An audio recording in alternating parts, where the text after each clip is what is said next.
Greetings everyone, welcome to Chess Advanced, and this game happened in GCT finals on day one, and the system is something like that. They will play two classical games, two rapid games, and I think four blitz games. To win a classical game you get 6 points, to win a rapid game you get 4 points, and if you win a blitz game you get 2 points, and there are some points for draws as well, with losses having 0 points. So there's the system. First we have with the white pieces Fabiano Caruana facing against Levon Aronian, and in the next board, in the next game that I'll be showing, we will have Maxime Shilakra facing against Prague. So only one of them can qualify in the two of the boards, and that will be finals which will be happening. And thereafter what we'll have is basically a match for the third place as well, because the first three qualify for the next Grand Chess Tour as well. So it's going to be one epic matchup. And here Fabi with the white pieces. Without further ado, let's just start with this game. He starts with e4. We have e6 by Levon. French defense, we have d4, d5, and just going for this knight to c3. This is the normal variation. We have knight to f6, and just going for the advanced variation with e5. This is the Steinitz variation, knight after d7, just f4, and just c5, immediately striking in the center. We have knight to f3, knight to c6, and just going for this a3. This a3 inclusion is very nice, because in this position, I mean, you could choose to go for a lot of moves. You could go for this bishop to e3, you could go for bishop to e2, you could also go for this bishop to, you could choose to go for this very nice bishop to d3 or bishop to e2, or you could choose to go for this bishop to e3. All are fine moves, but in this position here, just a3 was played, and a3 is not a move that has been played in top level chess a lot, only 7 games. And here in this position, just c captures was played by Levon. And the thing is that Fabi prepared this game for Levon, but Levon in the interview later said that he knew about this line, so it kind of a little bit backfired, but I think both plays were still fine. Here just knight to b5 was played, and the thing is that here just bishop to c5. And if you're wondering why not just capture it, well, you cannot capture it, because here knight captures. If you go for, then just comes knight captures. After knight captures, you have this very nice tactic with knight captures on e5, and after f captures, you have this very nice queen to h4, very nicely hitting the knight.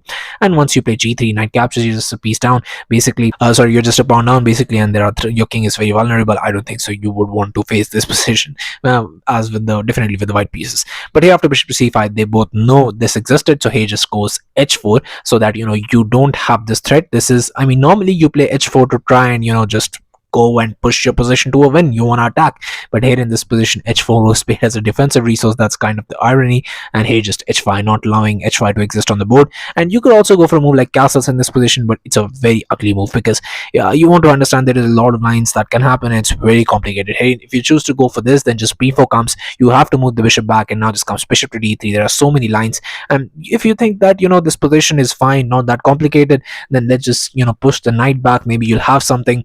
The trouble is you don't, because hey, if you choose to go for this a6 move, your position just completely collapses, because there's a very nice tactic in this position which starts with bishop captures on h7. And the thing is that if you capture, is just knight to g5 check, and once the king moves, now you have this f5 thrust, and your position just completely collapses. Just e captures on f5, just knight captures on d4, knight captures, this knight captures on f7 with a very nice discovery towards the king. And the thing is that your queen is falling next. Here just king to h7, knight captures on d8, your position just completely collapsed. You cannot even capture this, because this captures would just ruin your whole world apart, and there is nothing you can do.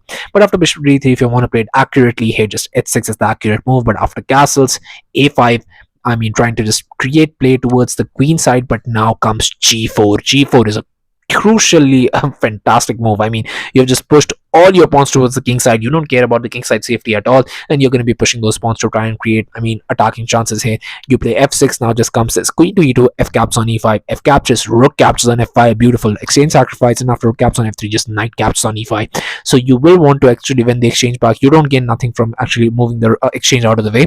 So here after g5, you play knight caps on f3, and most likely you'll take. And after taking all of this, I mean, there could be some chances that you might be able to create some attack, but it's highly unlikely. It's black the one who's coming out on top. So here after h4, not going for anything crazy, just h5, and here rook to h3, but now just comes g6. Rook to h3 is a very nice move in this position. Here just knight caps on d4, and knight caps on d4 although looks very nice, but you have actually eliminated the tension that was there in the position. So even I mean, Fabiano in the interview later said that he did not like this move at all. I mean, he wanted to do something else. It just knight captures comes, knight captures, bishop to e7, and the thing is that what do you do in this position? Do you sacrifice this pawn to try and create something? I think you definitely should, because here the thing is that if you go for this bishop to e3 and sacrifice this pawn, your position is going to be very nice. Hey, bishop captures, if you play, then just comes g3, pushing the bishop back, bishop to e7, then just g4, and the position is very nice. Now just h4 because you don't want to actually open up lines towards your king. So here just queen to f3, and even if you go for a6, now just comes queenside castle, queen to c7, king to b1, and knight to c5. It looks very nice for black, but the thing is that white is doing very fine here. And with moves like this, I mean, your position is spectacular. You are definitely attacking and you are definitely pushing for a win. But after bishop d7, we have g3. G3 is a move I don't know why he played it. I mean, even in the interview, he said that he was not very much happy about this move. And the thing is that, I mean, it just ruins all your attacking chances. Your rook is misplaced. I mean, you don't want to play this move. But he went for it. It's a fine move. I mean, it creates drawish lines, but you don't want to do this. There's knight to c5 was played. Now just comes c3, bishop to d7, and just bishop to d3. So he develops now. Knight caps on d3, queen captures, queen to b6 now, and here just going for this rook to h2. And now just comes a5, a4 now, queen b6, queen captures, rook captures, and just b3 was played. But the game, with every exchange that is ticking down slowly, is moving towards a draw. A bishop to c5 was played, but now just comes bishop to e3. And in this position, if you choose to go for a move like b6, there will be queenside castle, and after rook to a7, just king to b2, king to e7, and now after rook to c1, rook to c8. This creates more chances towards trying to not go for a draw and try to push for a win, but it's very highly unlikely because black has the bishop pair, and you don't want to face black with the bishop pair. If you make any mistake here in the end game after your, I mean, opening prep did not go right, I mean, I think this confidence just eludes you, and afterwards, I mean, you actually try and push for it, but sometimes somewhere along the line you could just really blunder. So here, after bishop to e3, bishop to e7 was played by Levon, and now just comes bishop back to c1, just bishop to c5, both pairs could draw, but here in this position, just going for this, and you don't get anything from capturing here. You want to capture here, and that's exactly what Levon goes for. After c captures, rook to c6, and after king to d2, just rook to b2.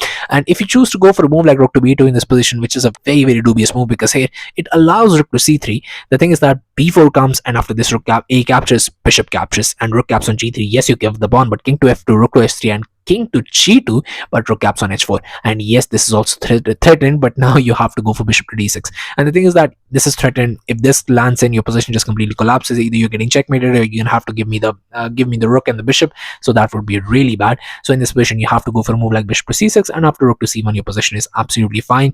And it's most likely a draw, but still a very fierce one. And finding all of these moves on the board with very less time on the clock, well, good luck with that. So here after rook to c6, king to d2 was played, not going for that. I'm just trying to just play normal moves, but here a very nice move by Levon. Here just f5, and here rook to c1 was played, but now just comes rook captures, king captures, bishop to c6, and now just going for this rook to c2, king to d7, king to b2, b6 now, rook to d6, a bishop to d6, and well, most likely this game is ending towards a draw. There is nothing you can do. Everything is closed off in this. I mean, you cannot even have even a single pawn thrust aside from b5 in this position, and b5 also goes for a draw. Rook to c8, rook to c3 was played, bishop to b7, rook to c2, and rook caps on c2, bishop caps on c2, bishop to c8 was played, bishop to f8, bishop to b7, bishop to d6, and both pairs here agreed to a draw after a crazy battle where, you know, Fabiano had the chance to try and push for a win, but in this position he chose to go for this line where, you know, after g3, I mean, nothing worked out for him. He was himself disappointed with that move. He did not like it, but the thing is that he could not find anything better. He could not find anything concrete there, and that's why he decided to go for that g3 line. And he thought that maybe if, you know, I'm not able to attack and get my position very well, at least, you know, instead of losing, let's just go for a draw, and he did. And I mean, they went for a draw, but tomorrow he's gonna have to face Levon Aronian with the white pieces with insane prep. So I mean, that's gonna be very difficult, but let's see how he does. So yeah, thank you for watching. I'll be coming back with games like these, so stay tuned to the channel, stay updated, and I'll be seeing you guys very soon. Thank you very much for watching.